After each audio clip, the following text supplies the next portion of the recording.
uma produção independente. Todo conteúdo veiculado é de inteira responsabilidade de seus produtores e idealizadores.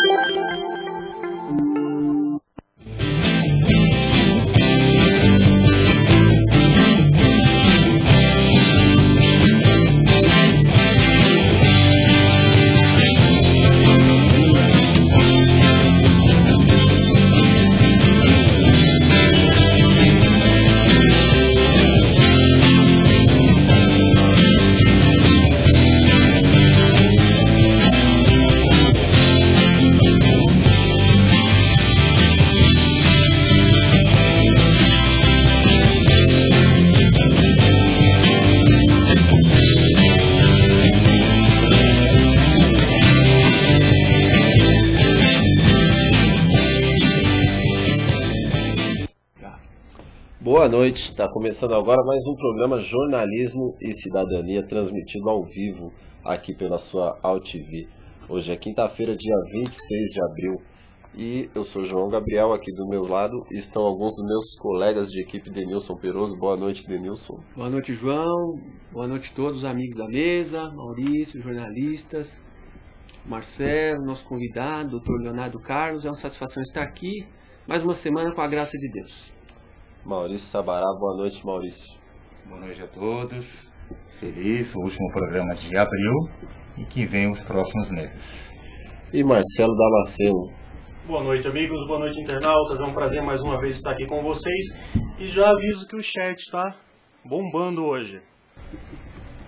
Tá certo. No programa de hoje nós vamos ter uma entrevista com o Dr. Leonardo Carlos. Uma matéria sobre grafite na Zona Leste de São Paulo, grandes momentos do futebol brasileiro relembrados pelo ex-jogador Cabeção. Cabeção, foi goleiro do Corinthians e da Portuguesa Santista. E as notícias da semana agora com Denilson Peroso. Vai, Denilson. É isso aí, pessoal. Vamos repercutir um pouquinho algumas reportagens, algumas matérias que bombaram na semana. Uma delas é com relação à popularidade da Dilma.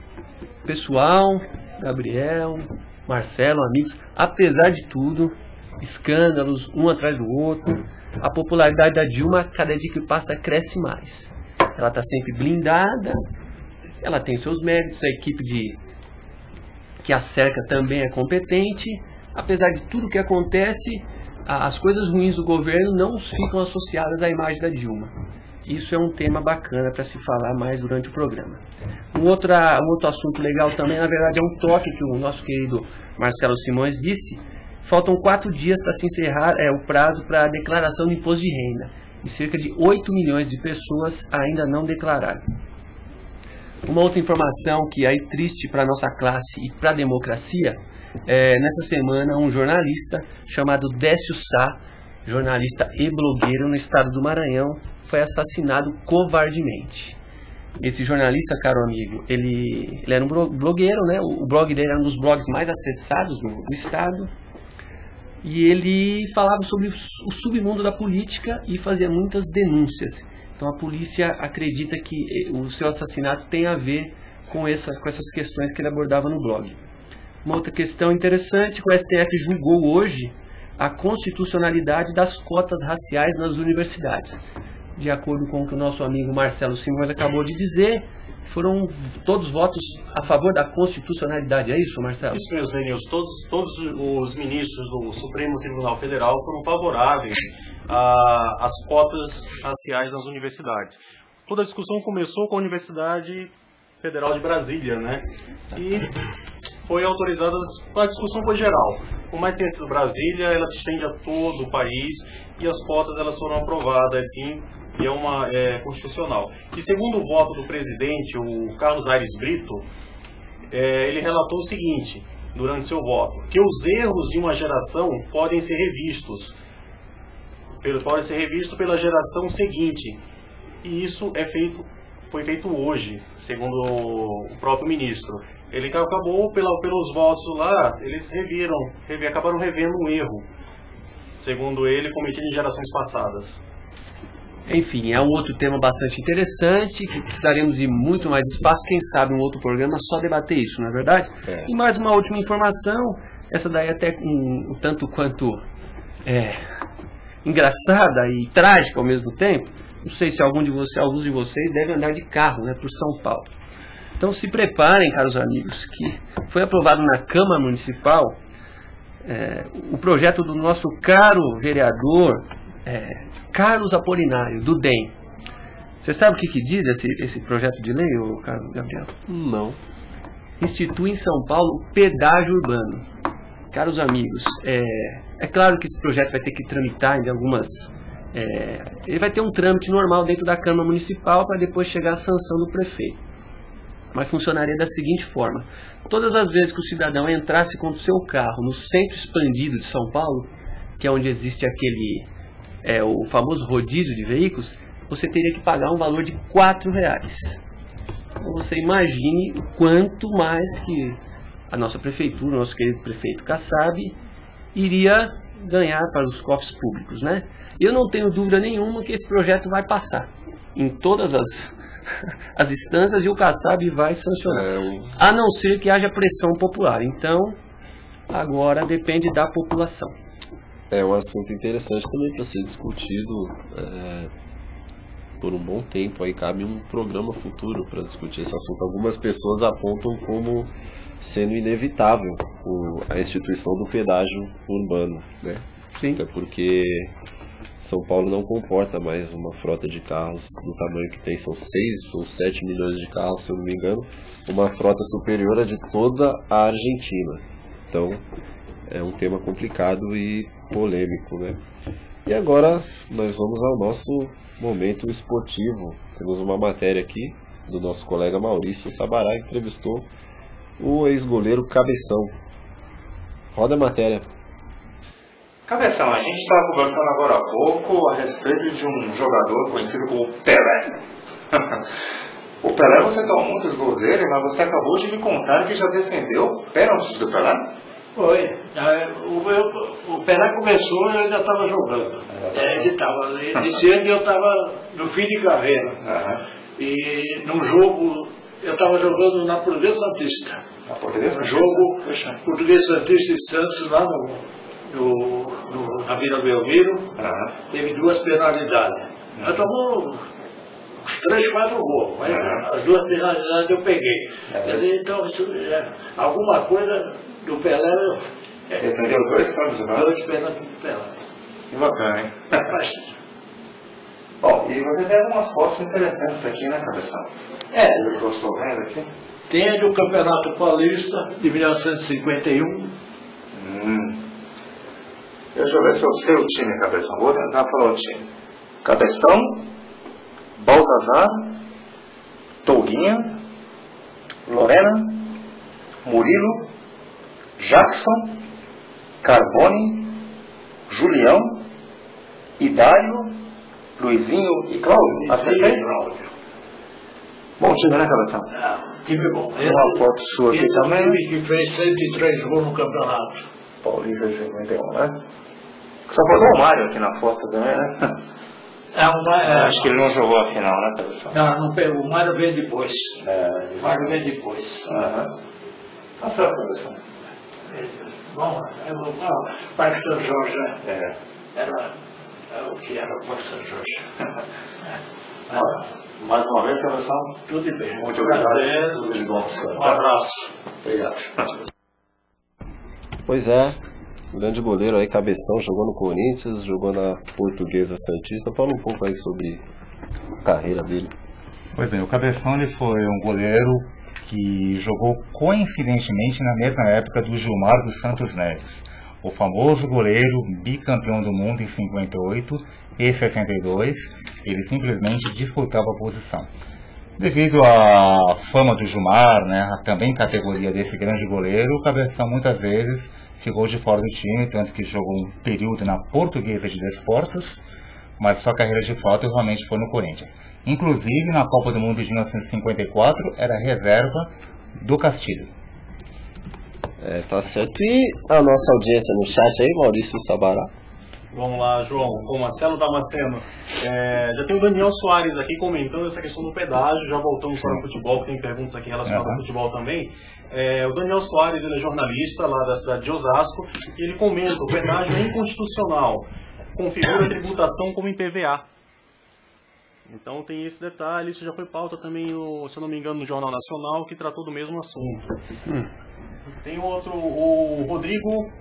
O Rodrigo, ele não fala que a cidade que ele mora. Eu acho que estão querendo implantar o pedágio urbano para resolver o problema do engarrafamento. E assim, é uma possível solução. Porém, enquanto não tiver um investimento público, Rodrigo, efetivo no transporte, você não vai ter como resolver essa questão do engarrafamento. Tem aqui também, voltando agora a questão do futebol. Sabará, a matéria com o goleiro Cabeção já tem uma repercussão aqui. O Luiz, da Zona Sul de São Paulo, comenta que já assistiu jogos, ele tem 70 anos e chegou a ver jogos pela Portuguesa Santista do Cabeção. Legal. O Luiz, coincidentemente, tem quase a mesma idade do meu pai, que viu muito o Cabeção jogar, né? Bacana. E, coincidentemente, pelo fato do Cabeção ter sido um goleiro, hoje, dia 26 de abril, é dia do goleiro. Opa. Quando surgiu essa data? Justamente dia 26 de abril coincide com o aniversário do ex-goleiro Manga, que jogou no Botafogo na década de 60, foi da Copa do Mundo de 76, e na época ele havia sido campeão brasileiro pelo Internacional. Então nada mais justo que fazer essa homenagem a esse também grande goleiro que foi o Manga. Pois é, Maurício Sabará. Eu chamei o Marcelo Damasceno de Maurício Sabará de novo hoje. Acontece. Programa ao vivo. Sempre aquela desculpa. Não, o programa é ao vivo. Campeonato Paulista, Ponte Preta e Guarani. O Guarani eu esperava que se classificasse, mas eu não esperava que a Ponte Preta passasse pelo Corinthians. Aliás, tenho que dizer com grande pesar, por causa do goleiro do Corinthians. Bom, eu acho que essa semifinal entre Guarani e Ponte Preta, muitos esperavam um derby, né? Corinthians e Palmeiras, mas aconteceu um outro derby, justamente um derby campineiro, né? Uma semifinal interessante, eu achei bacana esses dois times, relembrando os clássicos do final dos anos 70, né? Que Campinas era considerada a capital brasileira do futebol, pois eram dois grandes esquadrões. Ponte Preta vice-campeão em 77, 79 paulista e Guarani campeão brasileiro em 78. Vou fazer uma pergunta direta, sem medo de parecer desrespeito nem nada. Você acha que é um jogo de cartas marcadas o campeão sair da semifinal entre São Paulo e Santos? Olha, eu acho que se a final for São Paulo contra algum time de Campinas, desculpe os São Paulinos, eu acredito que a dispensar. Mas pelo fato do Santos, se o Santos for para a final com aquele jogador chamado Neymar, desequilibra muito. Vamos lá, né? Tudo é Neymar, Falar em jogador que desequilibra, teve um rapaz muito famoso que perdeu um pênalti esses dias aí. Pois é. Dois rapazes famosos, né, João Gabriel? Que beleza, adorei. Primeiro foi o badaladíssimo Messi, né? Messi. Que perdeu o pênalti naquela partida contra o Chelsea. E ontem, né, o famoso Cristiano Ronaldo, na disputa de pênaltis do final, contra o grande time do Bayern, perdeu também a penalidade. Eu acho que o resultado que mais surpreendeu realmente foi do Barcelona, né? Jogando em casa, contra o Chelsea, um time mais retranqueiro, né? Mas eu não culpo nada do Barcelona. Eu acho que 3 anos, 13 títulos, jogando dessa forma, só poderia dar no que deu. Eu tenho que dizer que eu gosto muito do Cristiano Ronaldo no PlayStation. Só, né? E é bom perder um pouquinho também, né? Você tá ficando mal acostumado, claro, futebol, né? Só ganhando, tem que perder um pouquinho pra, né? Com certeza. Pois é. Marcelo Damasceno. Chat. Agora correto, João. Voltando à matéria com o goleiro Cabeção. O Pedro dá parabéns ao Sabará pela matéria. Se gostou muito, principalmente por hoje ser comemorado o dia do goleiro. Lembrou também do goleiro Manga, que jogou no Botafogo, no Internacional e, claro, na Seleção Brasileira também. A Pinha, ela dá boa noite para todos e volta mais uma vez a questão do trânsito em São Paulo. Esse final de semana vamos ter na Marginal lá a Fórmula Indy. E pela primeira vez, pelo menos algumas pessoas vão poder andar em alta velocidade na Marginal. Isso é para poucos, Pinha, me desculpe. E ela relata que acabou de passar pela Marginal e pegou um trânsito lá. Então, assim, ela faz o evento lá no AMB, aquele trecho na Marginal, porém o caos fica exatamente para o motorista, né? Que tem que arcar com esse período que vai ser anual. O Rubinho vai estar lá? O Rubinho acho que não, hein? O Rubinho, ele deu uma declaração interessante. Ele vai estar, o Rubinho, a Bia Figueiredo, eles vão correr. Tem o outro, o Hélio Castro Neves, os 3 brasileiros que vão estar na pista, na Fórmula Indy. Porém, o Rubinho deu uma declaração interessante, que ele vai se sentir muito feliz que pela primeira vez ele vai poder andar 300 por hora na Marginal. Não vai ficar parado. Bia, o Rubinho vai ficar feliz. Eu sei que você está chateada hoje, mas a alegria vai ser do Rubinho. Agora vamos ver se 300 por hora vai levar ele ao pódio, né? Não vai ser nenhuma surpresa se a gente chegar aqui num programa futuro para noticiar que o Rubinho não andou a 300 por hora. Quebrou. Quebrou. Bom, agora vamos a um breve intervalo. Na sequência teremos a nossa entrevista com o Dr. Leonardo Carlos. O grafite é isso, é envolver a comunidade numa ação onde todo mundo participa, né? Então, faça você mesmo. Por isso que o grafite tem essa força, né? De ter uma linguagem contemporânea que está sendo festejada nesse momento. Então, as pessoas estão deixando de ficar na posição de espectador e já está atuando também, está botando a mão na massa e fazendo seu próprio trabalho. Então, a gente parte do princípio que todo mundo tem talento e todo mundo pode realmente participar de uma atividade como essa. Qual é a técnica utilizada, Celso? Então, a gente utilizou o stencil justamente por conta disso, está democratizando essa atividade que é o grafite. Então a gente prepara o stencil, a gente desenha tudo no papel cartão e depois imprime ele no espaço público. Então com isso a gente garante uma certa qualidade, né? A gente tem um controle sobre a imagem. O espaço, o grafite, ele dá vida pro local, né, Celso? Com certeza, o grafite ele como uma arte mesmo, né? Ela humaniza o espaço, torna o espaço melhor, mais agradável de se ver, de se passar. Então a própria poluição visual vai cedendo espaço para a arte. Sobre esse chapéu, você acha que esse chapéu ela pode ser enquadrada na a pichação é uma manifestação que a gente está vivendo, que é um reflexo da época que a gente está vivendo. Então não dá para a gente esperar que o pichador saia grafitando, saia pintando borboleta na cidade, uma vez que a gente tem aí essa situação social lamentável, né? A gente tem aí acesso à universidade muito pequeno, muito baixo mesmo, a grande maioria não tem acesso, tanto a informações de arte e vários outros problemas sociais, né? Então a pichação ela acontece como um reflexo dessa sociedade consumista que a gente vive. Então, para se consertar a pichação, teria que resolver uma série de problemas sociais, né? Botar todo mundo na escola, oferecer informação de qualidade para todos. Então não é só uma minoria que tem privilégio, né? Então, se a gente pensar por esse aspecto, desse ponto de vista, vai perceber que a pichação ela tem a sua função também, ela não está de bobeira, ela não é à toa. Você acha que é vandalismo? Eu acho que é uma linguagem de arte dessa época que a gente está vivendo. Tem a ver com a época. A arte sempre esteve atrelada ao momento histórico. Celso, como você acha que deve ser tratado o pichador? pichador você tem que dar oportunidade para ele, né? Tem que oferecer cursos de arte, ocupação para o cara realmente adquirir conhecimento, ter repertório, entende? Não dá para simplesmente rechaçá-lo, né? Achar que ele tem que ser excluído da sociedade. Tem que trazer ele para conversar, procurar entender onde ele quer chegar e, sobretudo, melhorar a situação da comunidade mesmo, né? Que é o que está fazendo aqui, né? A iniciativa da Prefeitura de estar realmente humanizando o espaço, melhorando a imagem pública.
Pois é, você viu aí uma matéria sobre grafitagem na Zona Leste, feita pelo nosso colega Denilson Peroso. Conta um pouquinho pra gente.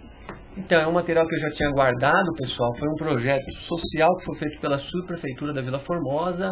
Eles reuniram os moradores do bairro. A gente chamou a molecada. A subprefeitura contratou um artista plástico, que é o Celso Gitaí, que é um cara conceituado no mundo todo. Ele deu um workshop e os próprios moradores, como vocês puderam ver na matéria, fizeram a pintura, a grafitagem. Isso aí tá bonito até hoje, repercutiu pra caramba. E é mais uma matéria, uma ação que envolve cidadania, que é o tema principal, né, do nosso bate-papo de hoje com o Dr. Leonardo Carlos. Pois é, e para falar um pouco sobre cidadania, nós trouxemos aqui o Dr. Leonardo Carlos. Ele é médico anestesista, ex-secretário municipal de saúde de Santo André, é atual presidente da Associação Familiar de Integração e Cidadania. Boa noite, Dr. Leonardo. Boa noite, muito obrigado pelo convite, né? E boa noite a todos os espectadores aí que estão acompanhando com a gente aí. Nós é que agradecemos a sua presença e vamos começar com a seguinte pergunta. Qual é o papel das organizações não governamentais na construção da cidadania?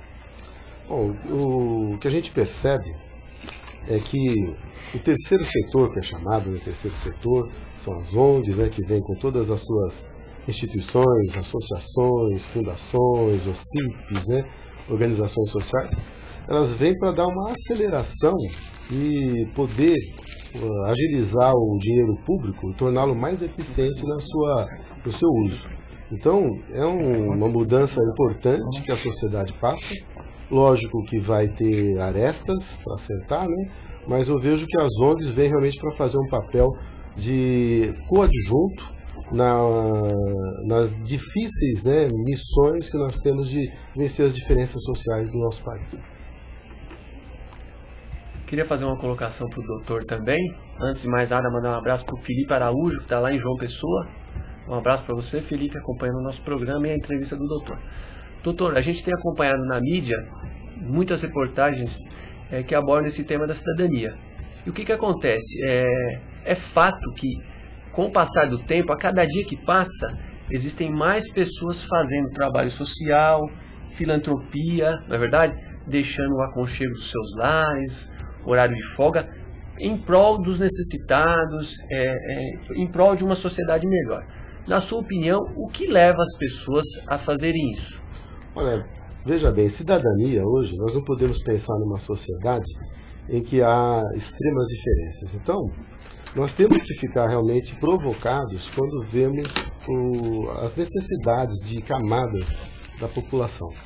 Bom, a cidadania acho que é um estágio de evolução da nossa sociedade. Eu entendo isso como um aperfeiçoamento, uma evolução. E só vamos resolver os nossos problemas sociais quando investimos em cidadania. Cidadania que traz a responsabilidade social, o conceito de família, ética, respeito, o que nós precisamos muito no nosso país atualmente, né? Para poder avançar, né? Tá certo. Doutor Leonardo, fala um pouquinho sobre os projetos da AFIC, quais os principais projetos que a associação está tocando hoje? Bom, primeiro eu queria até contar como a AFIC nasceu, né? A AFIC, rapidinho, né? A AFIC nasceu, eu tinha um parceiro, uma pessoa que eu acompanhava quando eu era secretário de saúde, que era um usuário, paciente da saúde mental. E diversas vezes aí ele me colocou as dificuldades que os pacientes da saúde mental tinham com relação mesmo à recolocação no mercado, geração de renda. E aí a FIC foi nascendo e ele me provocou, né, falando, puxa doutor, precisamos fazer alguma coisa para colocar essas pessoas inseridas de volta, até para diminuir remédio, diminuir conflitos, dar uma ajuda realmente, suporte psicológico. E eu falei, puxa, é o caminho. Aí começamos a pensar na AFIC, né, que o nome já diz Associação Familiar de Integração e Cidadania, pensando no tripé da sociedade, né, família, cidadania e integração. E aí nós começamos a ver que não era só realmente geração de renda para determinado segmento da saúde, era tudo, a cidadania envolvia tudo. Aí nós começamos com um projeto muito interessante de geração de renda para a saúde mental. Depois nós caminhamos, né, para um projeto de meio ambiente. Conseguimos ver que não tem jeito de separar saúde de meio ambiente. Depois nós caminhamos para um projeto de esporte. E depois nós caminhamos para um projeto de inclusão digital. E a gente percebe que o leque aumenta cada vez mais. Então é fascinante. Mas o nosso foco hoje, só para responder especificamente a pergunta, são 3 importantes projetos. Meio ambiente, inclusão digital e esportes. Bom, doutor, fala um pouco sobre o FliSol, que é um evento interessante, no qual é uma divulgação de um novo software, um sistema operacional conhecido como Ubuntu. Na verdade, o FliSol já existe, né? Nós estamos aí na 12ª edição, né? Simplesmente o que aconteceu é que a FIC, né, viu a necessidade de inclusão digital, entendeu que o software livre, né, é realmente um diferencial da nossa sociedade, e nós abraçamos o FliSol, né, que é o Festival Latino-Americano de Software Livre. Um dos braços vai acontecer em Santo André, agora sábado, onde nós divulgamos o software livre, que é o quê? Você não tem que pagar licenças, né? O software livre é isso. Você consegue ter acesso a todos os recursos da informática sem pagá-los, né? Ou seja, não existe pirataria. E isso é uma maneira de fazer a inclusão digital. E esse projeto nosso é realmente levar para a sociedade, não só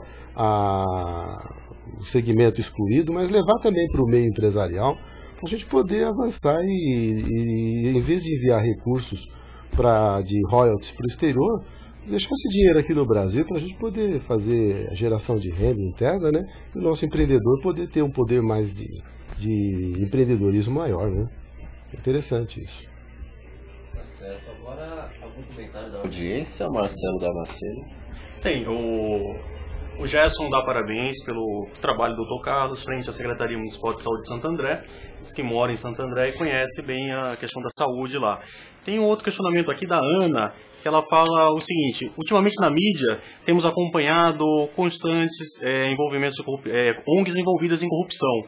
Como o senhor vê esse braço? Ela comenta que geralmente políticos acabam criando ONGs para ter convênios com o governo, para receber dinheiro, e receber que esse dinheiro acaba não tendo aquela finalidade do projeto. Olha, concordo, cara. Ana, eu vejo que isso existe realmente, lógico, né? Como tudo que acontece no Brasil precisa ser aprimorado, eu penso que as ONGs todas têm que prestar contas ao Ministério Público e responder por desserviço. Se estiver realmente fazendo coisa errada, tem que ter responsabilidade, inclusive das pessoas.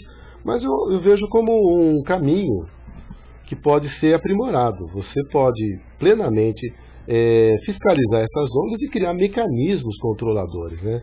E a cidadania das pessoas é isso, as pessoas estão aí para poder cobrar dessas ONGs, fiscalizar, ver resultados. Então, existem as ONGs com problemas e existem ONGs com resultados fantásticos. Então, vamos ver as que têm resultado fantástico, vamos copiar esse modelo, e as que tiverem problema, vamos punir rigorosamente. O Ministério Público, ele precisa ser atuante, ele tem que punir quem presta desserviço à sociedade.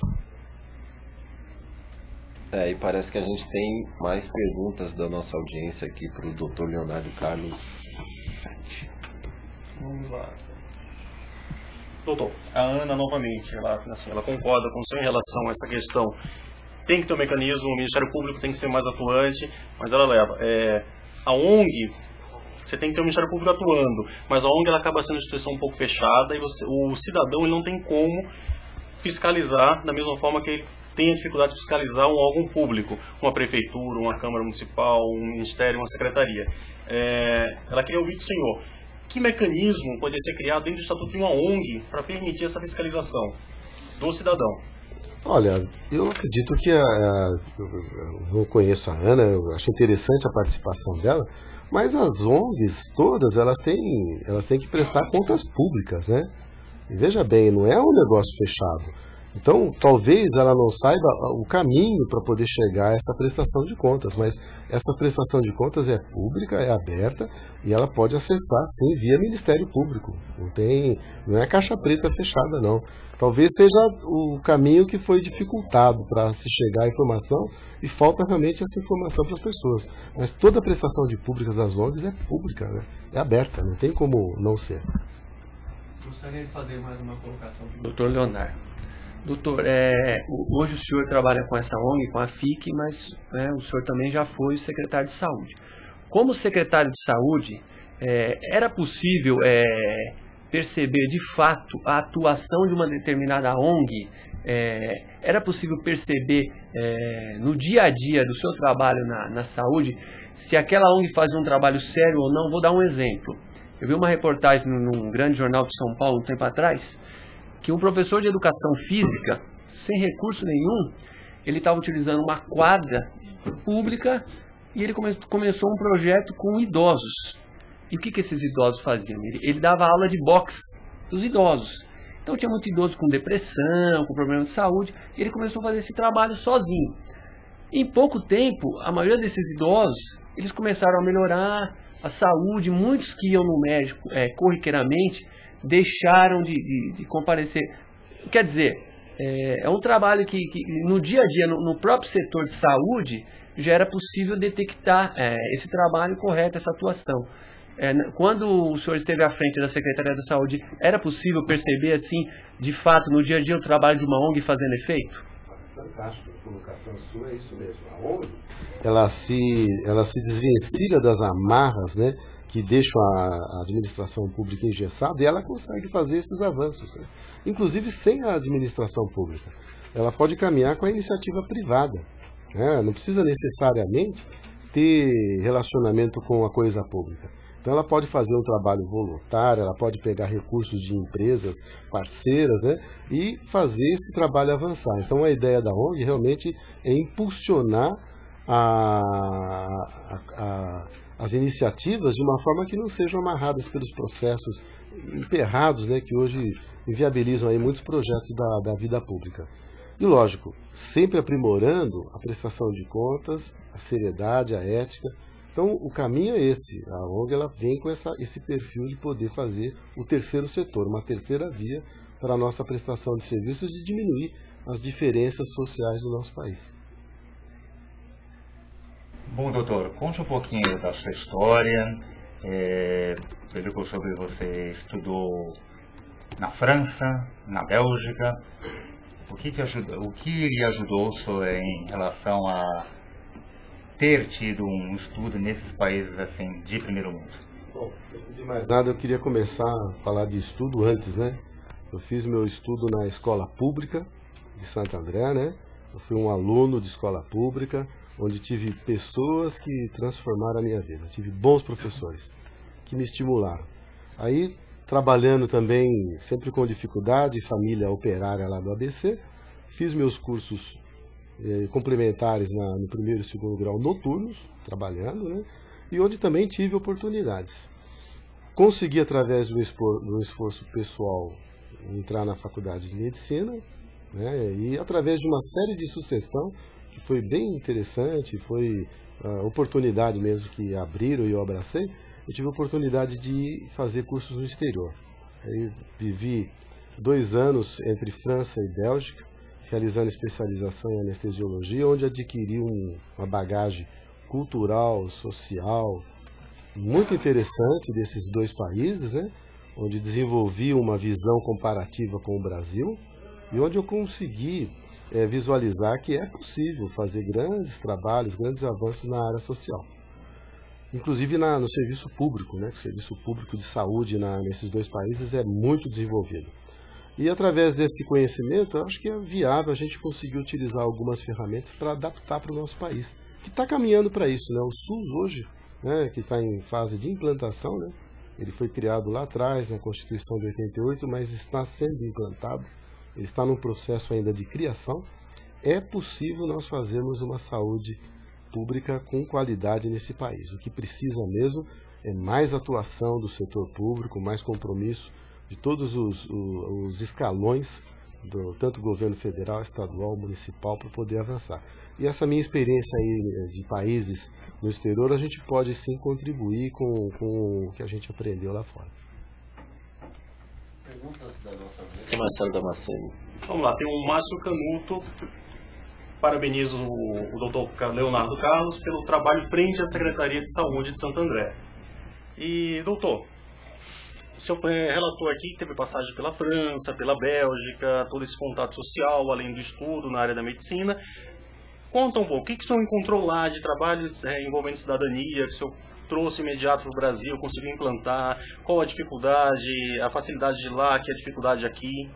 Bom, na verdade, né, a França, como o setor público de saúde, eles têm realmente um grande investimento.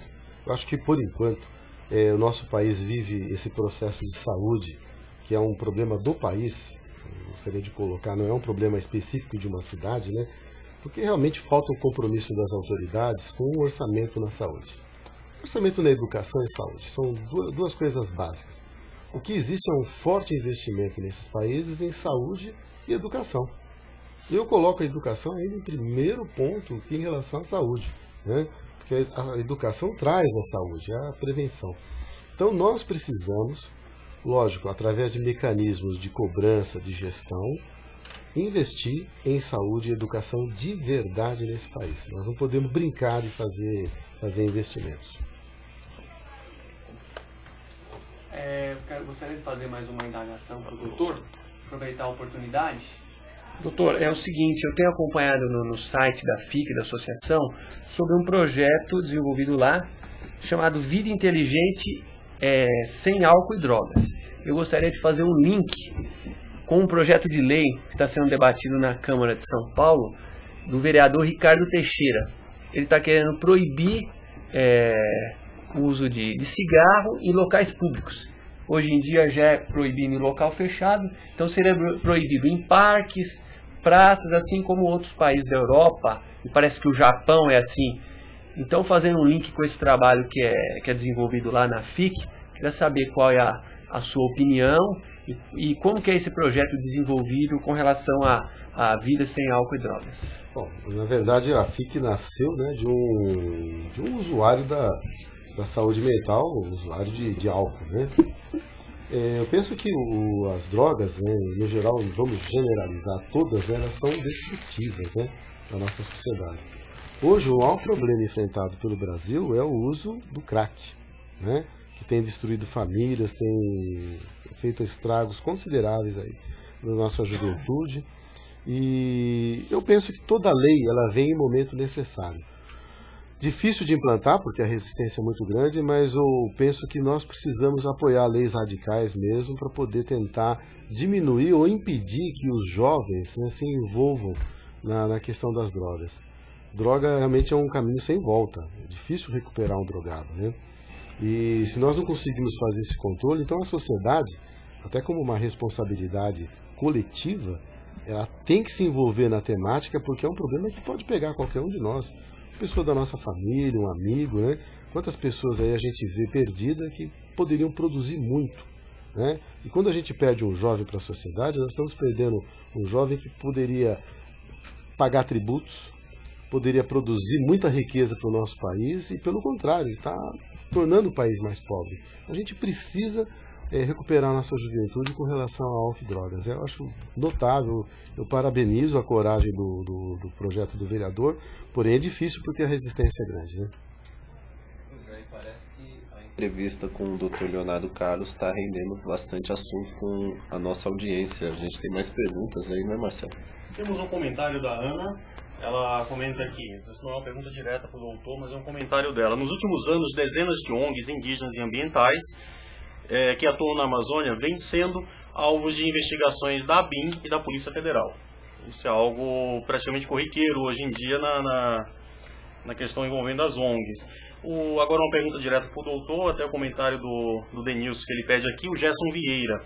Se é uma instituição não governamental, por que ela precisa tanto do dinheiro público para fazer suas ações e não investe apenas na captação em empresas privadas, onde ela pode ter um abatimento no imposto de renda, na declaração anual, tudo? Legal, gostei da colocação, é isso mesmo, é isso mesmo. Na verdade, o dinheiro público, ele pode ser utilizado, mas a iniciativa privada, sim, é que é o grande agente potencializador das ONGs. Eu acho que o ideal seria isso mesmo, né? Trazer o empresariado para participar. Interessante, gostei da colocação do Gerson, né? Gerson Vieira, eu acho que é por aí o caminho. O dinheiro público ele tem que ser muito fiscalizado. Infelizmente, no nosso país, a gente ainda carece de um processo mais rigoroso nessa fiscalização. E a iniciativa privada poderia, sim, colaborar muito, desde que tivesse incentivos também, né? Porque a tributação em cima do nosso empresariado é muito alta, né? Num país que paga-se imposto e tem serviços de menos. Então, a gente precisaria criar mecanismos, né, de incentivo a essa parceria com a iniciativa privada para avançar nos trabalhos das ONGs, dos trabalhos sociais.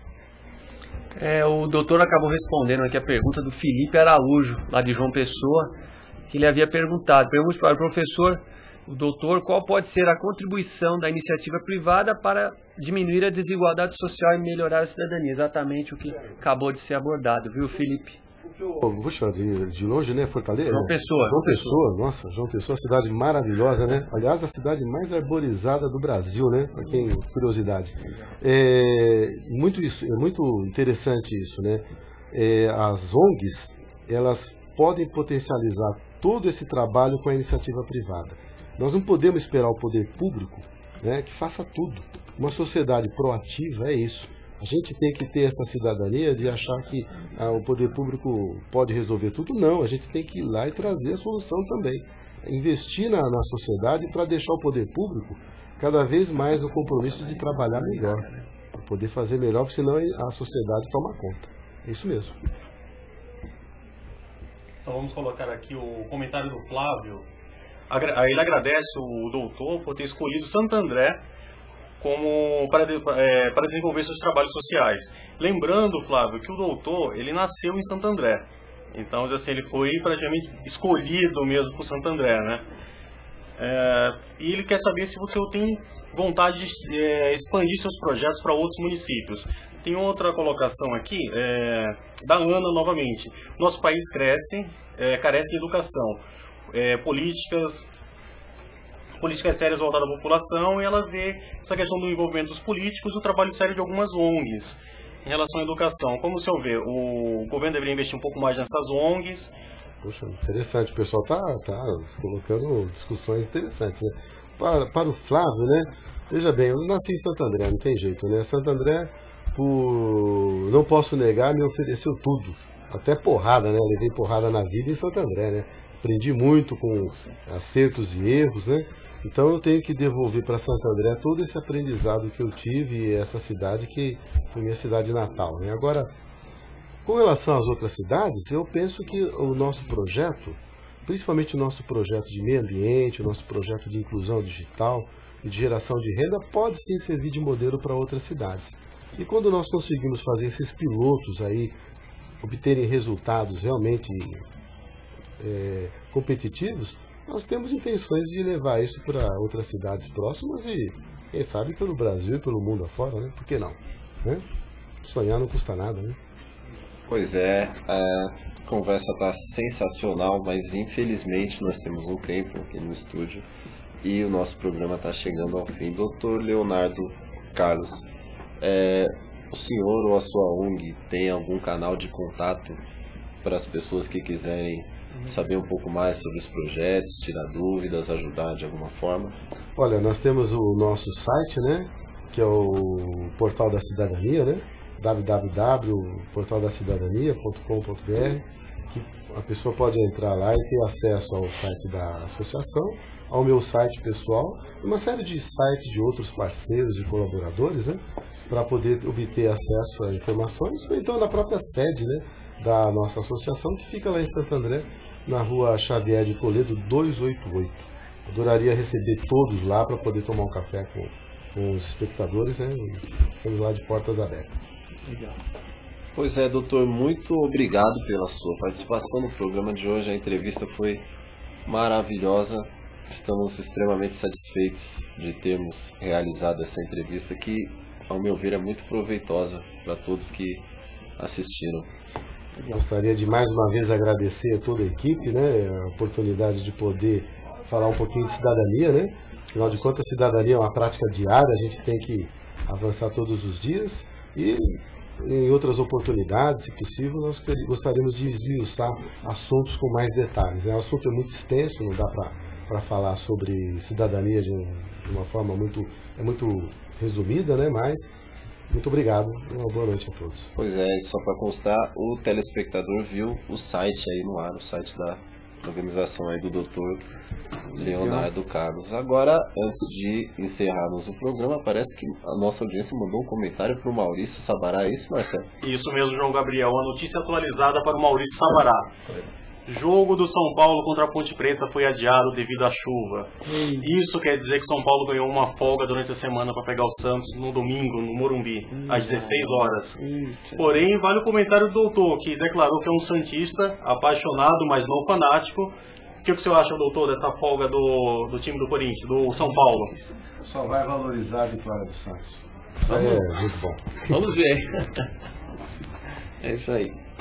Tá certo, e uma coisa muito interessante está para acontecer em São Paulo, a virada cultural, que vai rolar nos dias 5 e 6 de maio, não é isso, Denilson? Exatamente, virada cultural que acontece todo ano em São Paulo, semana que vem, 24 horas de música, com certeza nossos repórteres estarão lá, cobrindo shows, isso e aquilo.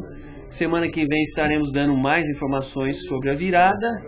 Eu gostaria de aproveitar já a oportunidade, dar o meu boa noite a todos, agradecer o doutor pela presença, o pessoal que estava no Facebook mandando mensagem, agradecer também o Paulinho Plicinato, que é nosso amigo lá de Santo André, o Anderson da FIC, Anderson Padre, também sempre presente lá.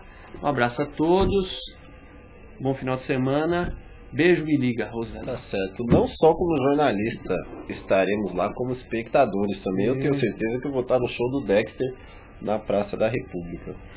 Mas, enfim...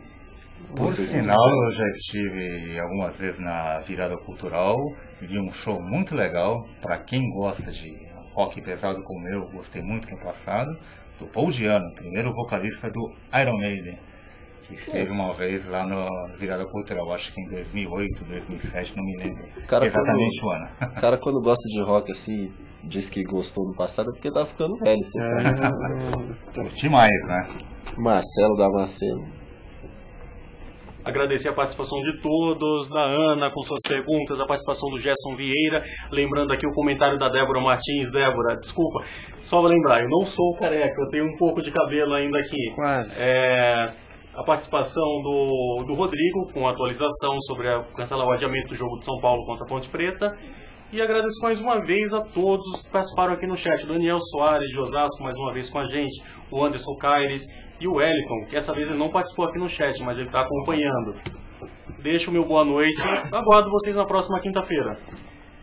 Pois é, e Maurício quer adicionar mais alguma coisa? E um último detalhe para quem gostou da entrevista do Cabeção, pode ver a completa. Acesse no YouTube, blog FTT, entrevista com Cabeção, que é muito bacana. Pois é, e você pode ver o nosso programa no YouTube também, é só digitar lá Jornalismo e Cidadania.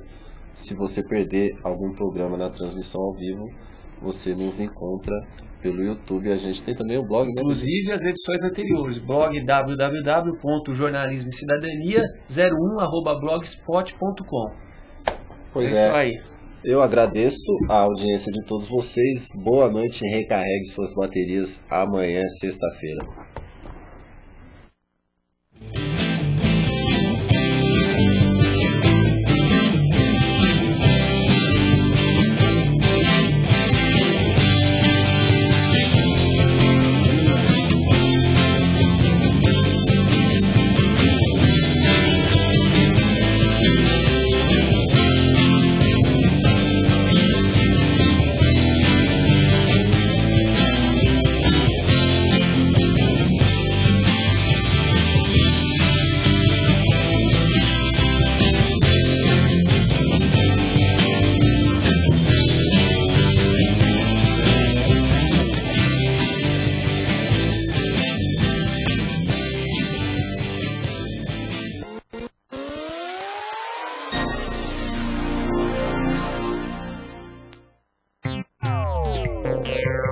Thank you.